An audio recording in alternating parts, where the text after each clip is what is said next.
Welcome back to the Sunday Talk Show here on the Arise News TV channel. I'm Reuben Abati, and we've been talking about President Buhari's return on Saturday and the excitement that has caused, generated among Nigerians, and the comments from the international community. The president has been away in Britain for about 103 days. Oh, 104, okay, for medical treatment. And many Nigerians turned out yesterday to welcome him, including ordinary people. But look, what does all of this, what does it mean for 2019? We all want to listen to the president tomorrow morning, but what does it mean for 2019? Because if you look at some of the reports by the international media, they are concerned about the future of the country. They are also concerned about how his return will help to stabilize the Nigerian political space, or perhaps affect it differently. And then there are also some Nigerians who are saying, well, we've seen this before. The president went for medical vacation, he came back, and then he went again. And some Nigerians are saying maybe after 2 or 3 weeks, he will go back again. And if that were to happen, that's really going to further generate a lot of anxiety within the system. But already there are permutations about 2019. What does it mean in real terms? Well, yesterday I did my usual permutation again in my This Day column on the back page. And I said, come 2019, the first candidate is still Buhari, because constitutionally is allowed 2 terms. But it is not every time that you have to exercise your right of 2 terms. So he may decide to skip it and produce someone else in his place. But there are people... Would that be up to him or to the party? Oh, naturally, he's the leader of the party right now. He will definitely have a say. Whether he resigns or not... Is that how it is done elsewhere? In other jurisdictions, someone will say, oh, I know who will succeed me. Or I don't know who will succeed me, but I know those who will not succeed me. Every politics is local here. It's Western. Trust me, in Nigeria, we all agree that the Nigerian president is one of the most powerful in the world. Yeah, absolutely. He can do and undo. He can turn a man into a woman if he wants. Well, the 1999 Constitution literally makes the Nigerian president a monarch. More or less. Very powerful. And that's one of the reasons people are asking for a review of that constitution. In fact, a new constitution. Yes, a people-oriented constitution. In fact, if you speak to most of his party mates today behind closed doors, what they will tell you is different from what they will say in public. Of course, yes. And that is the shame of it. You would expect everybody, in fact, most of them agree today that maybe the man should go and take a rest, look after himself. But when they come out, they tell you, oh, 2019, we want him. He can do it. He's the leader we need. And don't forget that it happened to Abati. Even at the height of, the crisis, the June 12th crisis, there were people begging Abati to remain in power forever. And I won't be surprised if after the speech tomorrow, if he decides to continue after that speech, you will see how people will be falling over themselves and praising him to high heavens. We're talking about that, Yemi. What do you think is likely to say tomorrow? Just some guesswork. Well, he'll thank us for praying, and that our prayers have yielded fruit. He will, I hope, the last time he came back, he alluded to the nature of his illness and just said that he's never been that sick in his life and that it was that serious. I'm hoping that he extends that a little bit to what Wale said earlier, and then sort of tell us the nature of that illness and what that means for Nigerians. I think part of, from Mumu Dondu to our own just asking how long is too long, is look, as someone who has maybe moral authority in that sense, or responsibility for a nation, that you understand the complexities and you understand the agitations and you understand the permutations of those who are trying to come into power. There's a responsibility that he has to, in a sense, let everybody be clear so people, in a sense, can get back to the business of governing. Now, 2018, as we all know, once we hit 2018, we're right now at 18 months to elections. Once we cross over into 2018, it's more or less election season full on. So there's Making the administration lame up. Exactly, and then just very distracted. And it becomes even more complicated if there's no clarity around where does he stand, to your point. So if we say he comes back, doesn't say anything about his health, and people are now wondering, okay, in another 2 weeks, 3 weeks, are you here, are you going? Or if he says, look, this is the state of my health, I'm now fully certified, I'm back, I'm ready to work, let's get going, we have 2 more time, 2 more years in our that's a different tone to saying, well, which is what he did when he came back the first time, I might have to go back. Now, if he ends this broadcast tomorrow by saying I might have to go back, then that sets us back into, okay, what exactly is wrong, and are you really able to lead the country? Well, while we're putting so much on this 7 a.m. broadcast tomorrow, do you expect something weighty or an anticlimax?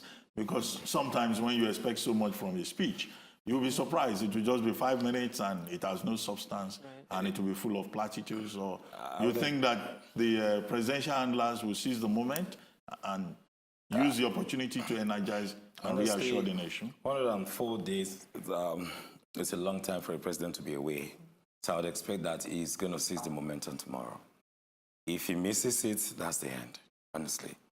So tomorrow, I'd expect that the president will lay bare the issues from what has been wrong with him to what we should be expecting. And of course, I think he should also tell us how he's been able to follow developments back home and the things he probably would do within the period he's still here if he's not going back eventually. So tomorrow, more or less, would kind of kick it in for him, honestly, coming back.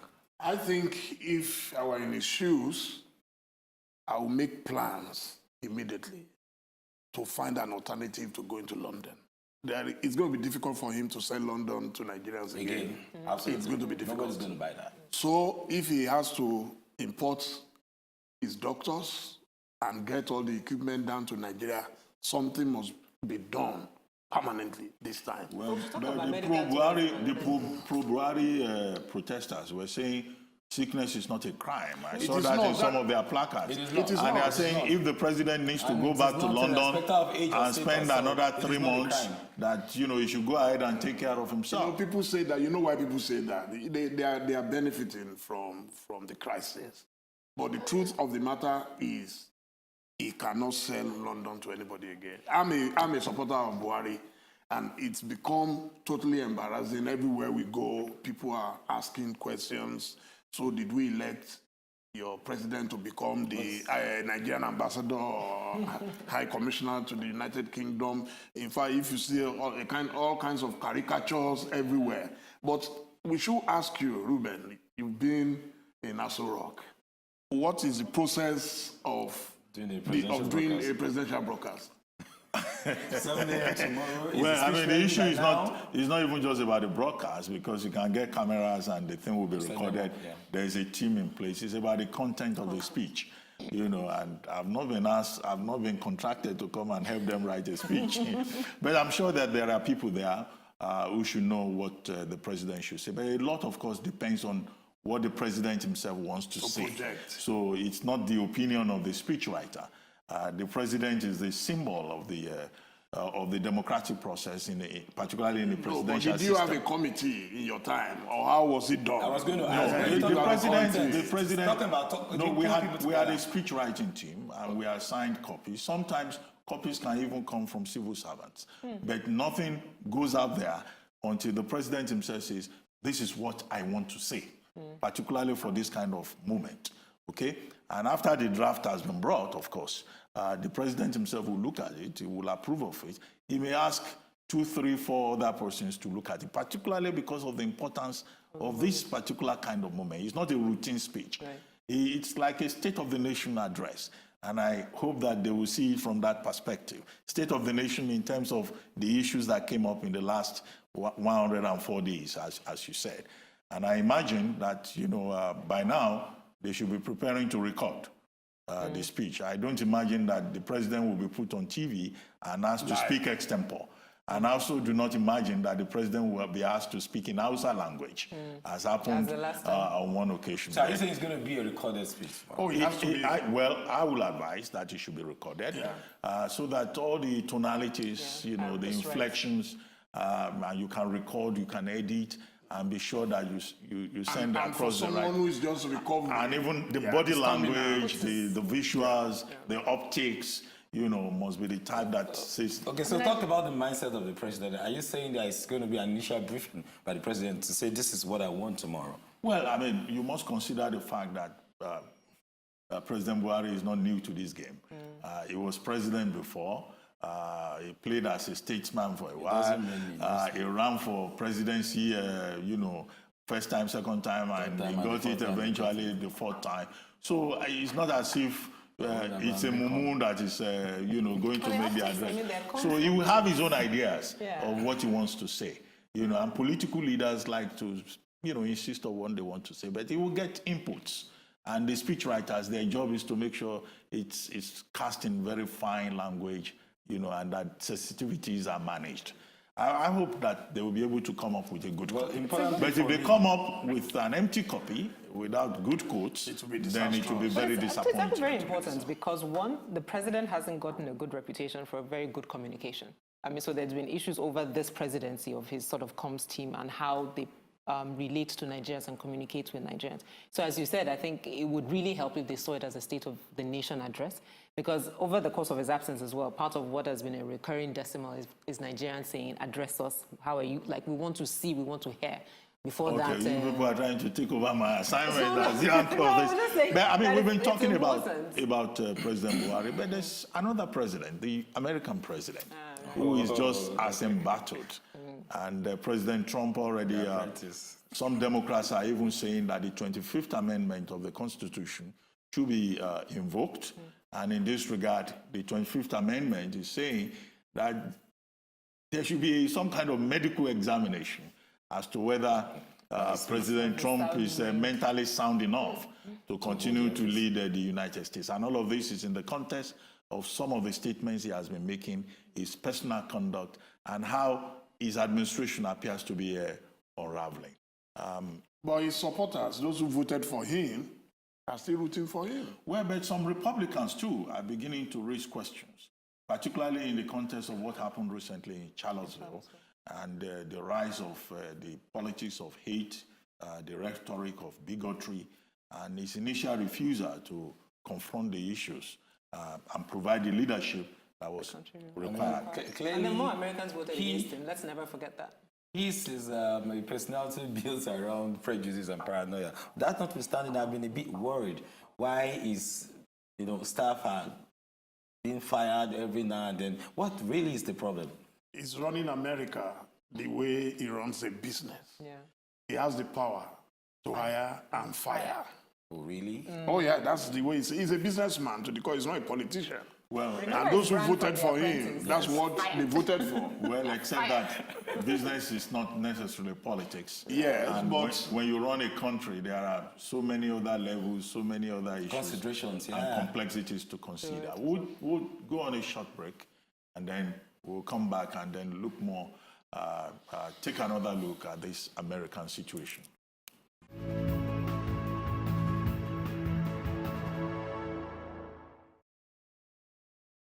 Welcome back to the Sunday Talk Show here on the Arise News Channel. I'm Reuben Abati. Now, Americans poured into the streets of Boston, Hot Springs in Arkansas, Portland in Oregon, Dallas, Atlanta, and Houston to condemn racism, white supremacy, and the resurgence of Nazism in their country. Now, the rallies meant to be a response to the one in Charlottesville, Virginia, by white supremacists, which turned fatal. People died. A driver ran into the crowd. Now, all of these rallies have raised racial tensions in a country where the strength lies in diversity. Now, where does America go from here? Because looking at it from a distance, it's really frightening. The rhetoric of hate, the bigotry, and the inability of the leader of America, the president, to deal with this honestly and frontally. What do you think is going wrong? Did America make a mistake by voting into power Donald Trump? no, I don't. You see, we are all forgetting the fact that the coming of Trump was as a result of an overreaction against the coming of a black president, Obama. Overreaction, yeah. It's an overreaction. And America, we can only pray that America will survive this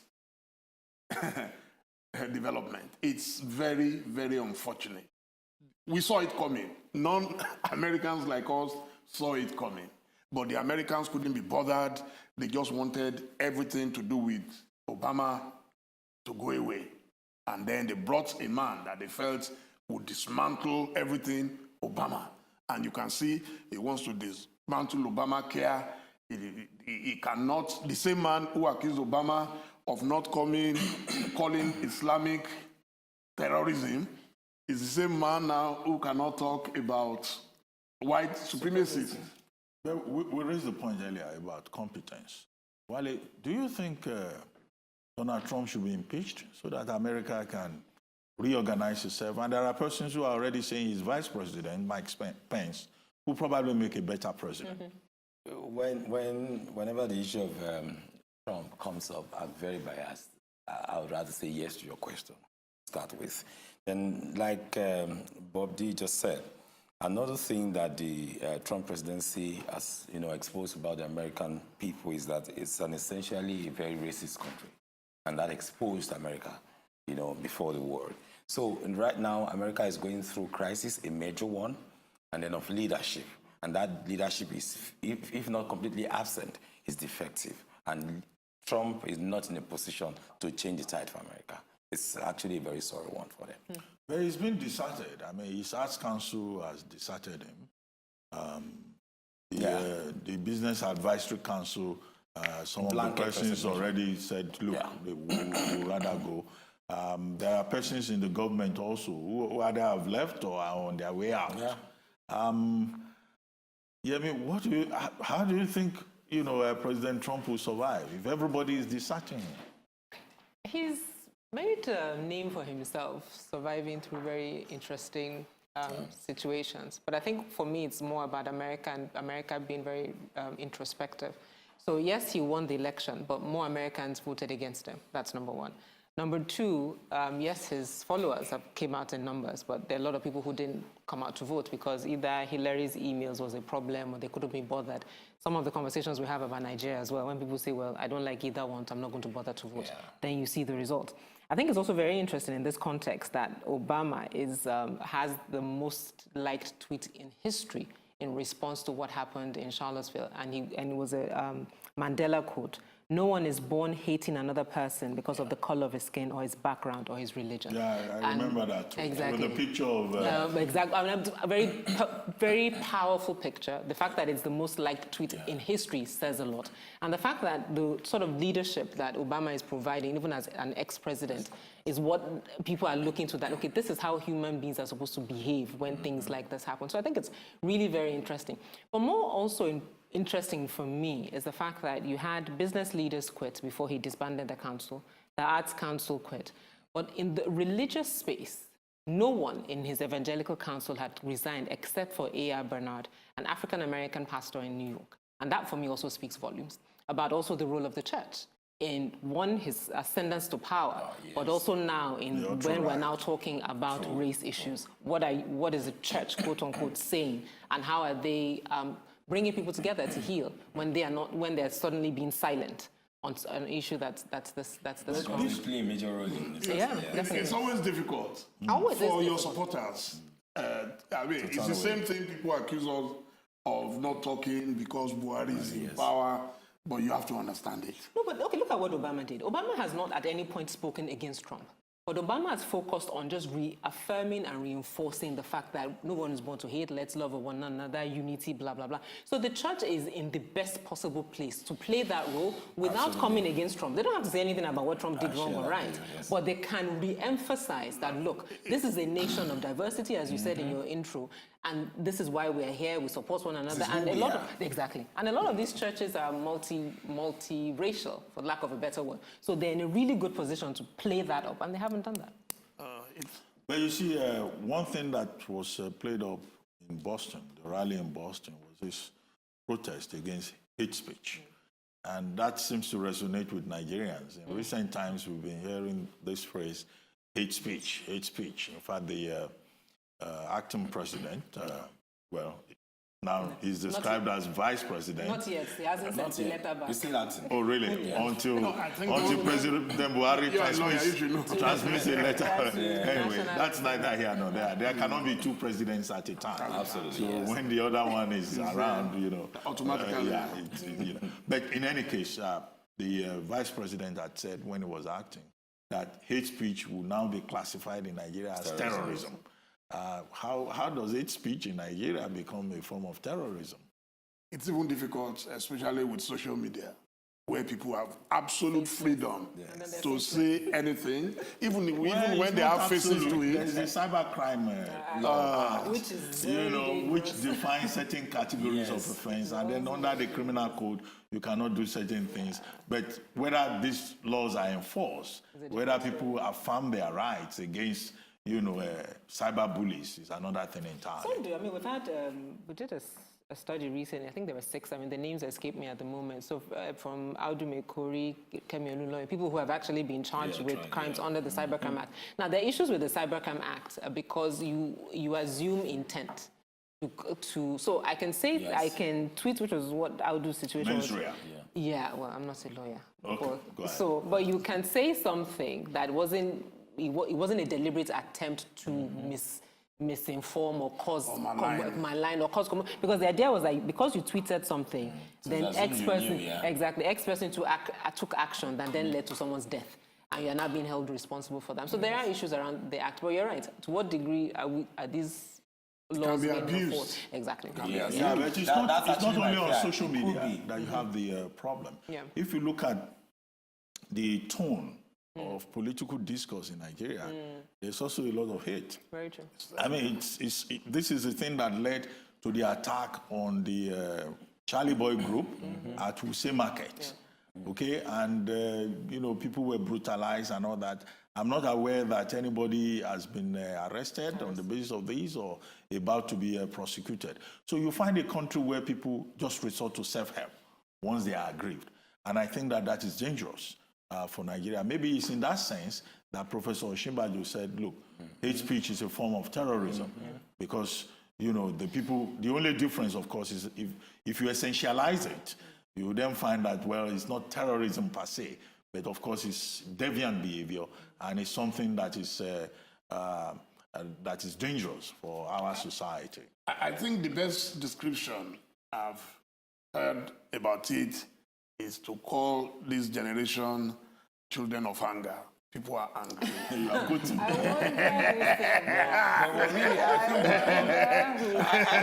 It's not just this generation. I really don't think it's just this generation. People are angry, and people are angry for a variety of reasons. People are angry because they're poor.